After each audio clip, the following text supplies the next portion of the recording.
Hi all. Pregnancy के लिए try कर रहे हैं हमारे व्यूअर्स हमें बहुत बार कमेंट्स में या कंसल्टेशन में पूछते हैं कि मैम आप एंडोमेट्रियल पॉलिप के बारे में हमें बताएं, यूट्राइन पॉलिप आखिर होता क्या है और कैसे हमारी प्रेगनेंसी के चांसेस को या आईयूआई या आईवीएफ के सक्सेस रेट को अफेक्ट करता है। तो सबसे पहली बात तो पॉलिप होता क्या है। पॉलिप होता है बच्चादानी की अंदर वाली परत जिसे एंडोमेट्रियम कहते हैं, उसी से निकलती हुई एक गांठ। अब ये गांठ जो है एक आप मान लीजिए टुकड़े की गांठ है तो ये सॉफ्ट होती है, पर कभी कभार ये पॉलिप सॉफ्ट ना होके फर्म होते हैं क्योंकि वो बच्चादानी की परत जो रसौली बनाती है उससे बनते हैं। तो अगर हम इस फोटो में देखें, अगर ये अंदर वाली परत एंडोमेट्रियम जिसे कहते हैं उससे पॉलिप बनता है, गांठ बनती है, एंडोमेट्रियल पॉलिप होता है। पर कभी कभार वो ऐसे ये जो रसौलियां आप देख रहे हैं इस तरीके से बच्चादानी की कैविटी में प्रोट्रूड कर सकता है, वो होता है फाइब्रॉइड पॉलिप। अब पॉलिप की जो गांठ बन गई है इसको ब्लड सप्लाई जाती है, तो हम जब इसको डिटेक्ट करते हैं अल्ट्रासाउंड में बहुत बार एक फीडर वेसल के बारे में लिखा हुआ होता है, तो बहुत लोग अपनी रिपोर्ट शेयर करते हैं और ये जानने की कोशिश करते हैं कि ये क्या है, क्यों बन गया। तो पॉलिप्स बनते क्यों हैं? देखो, एक किसी की एंडोमेट्रियम की ग्रोथ जो है वो निर्भर करती है ईस्ट्रोजन या ईस्ट्राडायोल हार्मोन पे, जो आपका जब अंडा बनता है उसके असर में बनना शुरू होता है।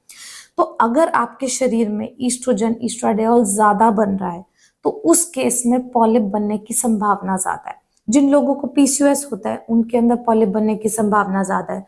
जो लोग ओबीज होते हैं, वजन ज्यादा होता है, फैट सेल्स में भी ईस्ट्रोजन बनता रहता है, तो उस केस में भी पॉलिप बनने की टेंडेंसी होती है। जिनको पहले पॉलिप की हिस्ट्री रही होती है उसमें अगेन पॉलिप बनने की टेंडेंसी होती है। इरेगुलर साइकिल्स हैं, बहुत बहुत महीनों तक पीरियड नहीं आए तो भी पॉलिप बनने की टेंडेंसी होती है। तो इम्पॉर्टेंट क्या है कि अगर आपकी साइकिल में 10-12 दिन में अंडे की बढ़त होती है, उससे ईस्ट्रोजन बनता है, तो मोस्टली लाइनिंग नियमित रूप से बढ़ती है। अगर ये गड़बड़ा जाता है तो बच्चादानी की परत मोटी हो सकती है। और कभी कभार हमने देखा है कुछ लोग ट्रीटमेंट ले रहे होते हैं कि आईयूआई साइकिल है या आईवीएफ साइकिल है, तो बाहर से ईस्ट्रोजन ले रहे होते हैं। ईस्ट्राडियोल हार्मोन के इफेक्ट के अंदर कुछ लोग जिनकी टेंडेंसी होती है वो इन दवाइयों में पॉलिप बना देते हैं। अब पॉलिप हो सकता है कि एक हो या फिर अल्ट्रासाउंड आपको बताए पॉलीपॉइडल एंडोमेट्रियम, मतलब छोटे छोटे बहुत सारे हैं। बट इंपॉर्टेंट बात यह है कि बने इसीलिए हैं क्योंकि ईस्ट्रोजन की मात्रा आपके शरीर में ज्यादा हो गई है। तो अब क्या ये सारे जो पॉलिप बनते हैं या जो भी ये पॉलिप की हम बात कर रहे हैं, इसको हम जान कैसे सकते हैं कि आपके शरीर में है या नहीं? हमने एक वीडियो बनाया था जिनका अनडिटेक्टेड पॉलिप रहा था बहुत टाइम तक और वो प्रेग्नेंट नहीं हो पा रहे थे। पर देखिए, पॉलिप को जांचने के क्या तरीके हैं। 3D अल्ट्रासाउंड एक बहुत अच्छा तरीका है, वो 80 से 90% तक सारे पॉलिप को पिक कर सकता है। देन HSG जो आप ट्यूब का टेस्ट करते हैं उसमें बच्चादानी तो पूरी सफेद दिखाई देती है, पर पॉलिप रहेगा तो एक काली सी गांठ, एक धब्बा सा दिखाई देगा बच्चादानी के अंदर, वो पॉलिप का इंडिकेटर होता है। ऐसे ही MRI हमें हेल्प कर सकता है पॉलिप को डिटेक्ट करने में। बट ऑनेस्टली अपनी प्रैक्टिस में मैंने देखा है कि तीनों ही मोडालिटी पे पॉलिप मिस भी हो सकता है।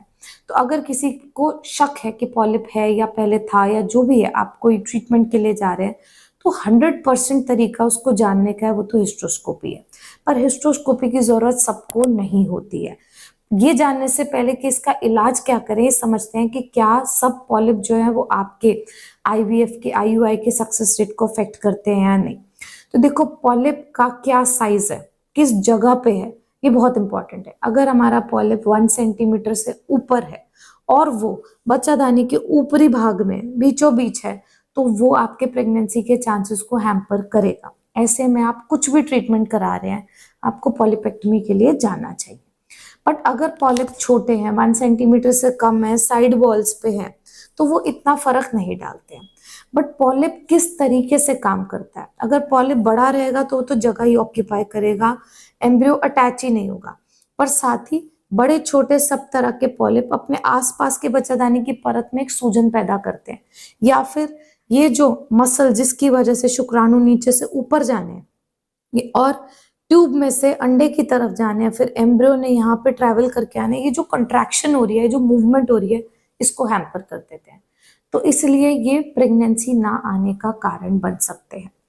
अब पॉलिप अगर हमारे छोटे हैं, 1 सेंटीमीटर से बहुत कम है, दूर है, तो हम उनको एक बारी को इग्नोर कर सकते हैं और ये पहली बार आपकी साइकिल में अगर अपीयर हुए हैं, ठीक है, तो अगर ऐसा है तो उसमें हम प्रोजेस्टेरॉन की मात्रा ज्यादा देके पीरियड के second half of the cycle में ट्राई कर सकते हैं कि वो मेडिकली ट्रीट हो जाए before we resort to any kind of DNC, हिस्ट्रो या कोई भी और सर्जिकल ट्रीटमेंट। बट अगर ऐसा नहीं हो रहा, पॉलिप बार बार अपीयर हो रहा है, आपके रिपीटेड IUI IVF फेल हो रहे हैं, या पॉलिप जैसा मैंने बताया 1 सेंटीमीटर से ऊपर का है, तो उस केस में आपको हिस्ट्रोस्कोपिक पॉलिपेक्टमी के लिए जाना चाहिए ताकि आपके प्रेगनेंसी के चांसेस बेहतर हो पाए और अब अच्छे से एम्ब्रियो जो है वो लाइनिंग पे अटैच हो पाए और प्रेगनेंसी एस्टैब्लिश हो और हेल्दी रहे और मिसकैरेज भी ना हो। और ऐसे ही जब हम बात करते हैं फाइब्रॉइड पॉलिप का, तो वो बहुत फर्म होते हैं। ऐसा नहीं कि आपने कैमरा डाला और सीजर से उसको ट्रिम कर दिया और क्लीन हो गए, ऐसा नहीं होता। उस केस में हमें कभी कभार रिसेक्टोस्कोप की जरूरत पड़ती है, तो वो अपने आप में थोड़ा सा टाइम कंज्यूमिंग सर्जिकल प्रोसीजर होता है। So just leave it on your doctor कि वो पॉलिप को किस तरीके से मैनेज करना चाहते हैं। पर सम टोटल अगर छोटा सा पॉलिप है, पहली बार दिख रहा है, तो वो शायद कारण नहीं है आपकी प्रेगनेंसी ना आने का। अगर बार बार पॉलिप हो रहा है या बड़ा पॉलिप है, तो प्लीज उसके ट्रीटमेंट के लिए पहले जाएं और उसके बाद आप प्रेगनेंसी प्लान करें। अगर आपके और कोई भी सवाल है अपनी प्रेगनेंसी जर्नी से रिलेटेड और आप हमें कंसल्ट करना चाहते हैं, हमारे नंबर्स नीचे अवेलेबल है। We would be happy to help you in your pregnancy journey. Thank you.